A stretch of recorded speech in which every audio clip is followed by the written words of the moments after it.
semuanya, di sini dengan saya Kristi Nitara Simuni dengan NIM 254111077.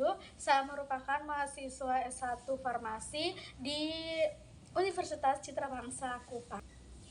Jadi di video kali ini saya akan membuat tugas untuk memenuhi tugas postes dari mata kuliah praktikum botani farmasi, yaitu di sini saya akan membuat tugas yaitu dari praktikum pertama, yaitu tentang pengenalan mikroskop dan juga pengenalan sel.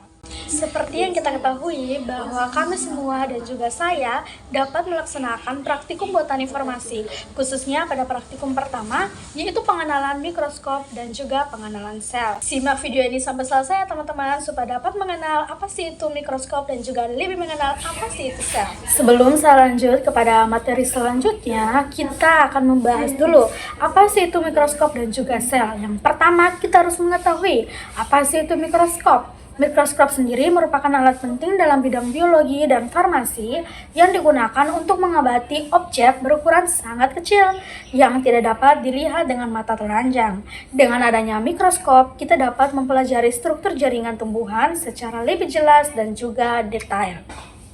Selanjutnya, kita harus mengetahui juga apa sih itu sel. Sel sendiri merupakan unit struktural dan fungsional terkecil penyusun makhluk hidup.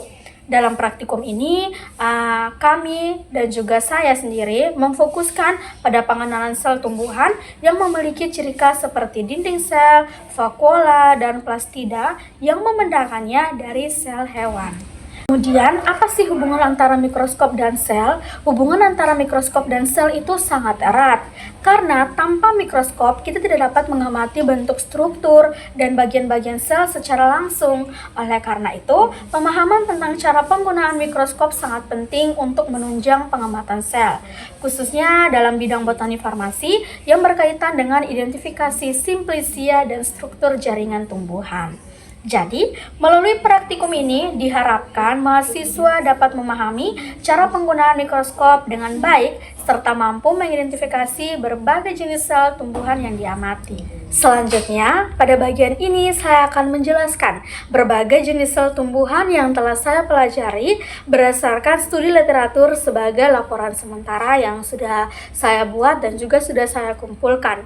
Penjelasan ini bertujuan untuk memberikan gambaran awal mengenai bentuk, struktur, dan fungsi sel tumbuhan sebelum dilakukannya pengamatan secara langsung pada praktikum berikutnya. Yang pertama yaitu tentang dinding sel, di mana dinding sel itu merupakan lapisan terluar pada sel tumbuhan yang tersusun dari selulosa dan bersifat kaku, yang berfungsi melindungi sel dari kerusakan, memberi bentuk tetap, menopang tubuh tumbuhan, serta mencegah sel pecah akibat tekanan air yang masuk.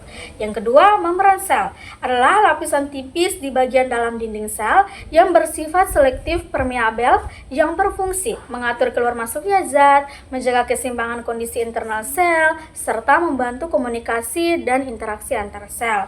Yang ketiga, yaitu sitoplasma, adalah cairan kental yang mengisi bagian dalam sel dan menjadi tempat organel berada, yang berfungsi sebagai tempat berlangsungnya berbagai reaksi metabolisme, pergerakan zat, serta aktivitas kimia yang mendukung kehidupan sel. Yang keempat, yaitu intisel, adalah organel yang mengandung materi genetik berupa DNA dan terbungkus membran inti, yang berfungsi sebagai pusat pengendali aktivitas sel, mengatur pembelahan sel, serta menentukan sifat-sifat yang diwariskan. Yang kelima, yaitu nukleolus, adalah bagian kecil yang terdapat di dalam inti sel dan tidak dibatasi membran, yang berfungsi dalam pembentukan ribosom serta sintesis RNA yang penting untuk proses pembuatan protein. Yang keenam, yaitu retikulum endoplasma atau RE, adalah jaringan membran berbentuk saluran yang saling berhubungan di dalam sel yang berfungsi sebagai tempat sintesis protein pada RE kasar, sintesis lemak pada RE halus, serta sebagai jalur transportasi zat di dalam sel.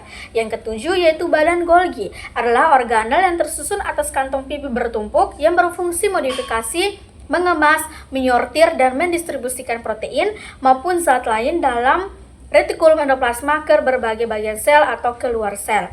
Yang kedelapan, yaitu kloroplas, adalah organel yang mengandung klorofil dan hanya terdapat pada sel tumbuhan, yang berfungsi sebagai tempat berlangsungnya fotosintesis untuk mengubah energi cahaya matahari menjadi energi kimia berupa glukosa serta menghasilkan oksigen. Yang kesembilan, vakuola adalah rongga besar berisi cairan sel yang mendominasi bagian dalam sel tumbuhan yang berfungsi menyimpan air, cadangan makanan, pigmen, dan zat sisa serta menjaga tekanan turgor agar sel tetap kaku dan tidak layu. Yang ke-10, mitokondria adalah organel yang memiliki membran ganda dan dikenal sebagai tempat respirasi sel yang berfungsi menghasilkan energi dalam bentuk ATP melalui proses pemezahan zat makanan untuk mendukung aktivitas sel. Yang ke-11 yaitu ribosom adalah organel kecil yang tersusun dari RNA dan protein yang berfungsi sebagai tempat berlangsungnya sintesis protein yang diperlukan untuk pertumbuhan, perbaikan, dan fungsi sel. Yang ke-12 yaitu periksosom adalah organel yang mengandung enzim oksidatif yang berfungsi menguraikan zat beracun seperti hidrogen peroksida serta berperan dalam metabolisme asam lemak dan perlindungan sel dari kerusakan. Yang ke-13 yaitu amiloplas adalah jenis plastisida yang tidak berwarna yang banyak terdapat pada organ penyimpanan tumbuhan yang berfungsi menyimpan cadangan makanan dalam bentuk pati atau amilum yang dapat digunakan saat diperlukan. Sekian penjelasan yang saya dapat berikan buat kita semua, dan di sini saya akan berikan sedikit kesimpulan dan saran. Yang pertama yaitu kesimpulan. Berdasarkan pembahasan yang telah saya sampaikan, dapat disimpulkan bahwa mikroskop merupakan alat yang sangat penting dalam mempelajari struktur sel tumbuhan yang tidak dapat dilihat secara langsung dengan mata telanjang. Melalui studi literatur yang telah dilakukan, saya dapat memahami bahwa sel tumbuhan memiliki berbagai jenis, bentuk, dan fungsi yang berbeda-beda sesuai dengan perannya dalam jaringan tumbuhan.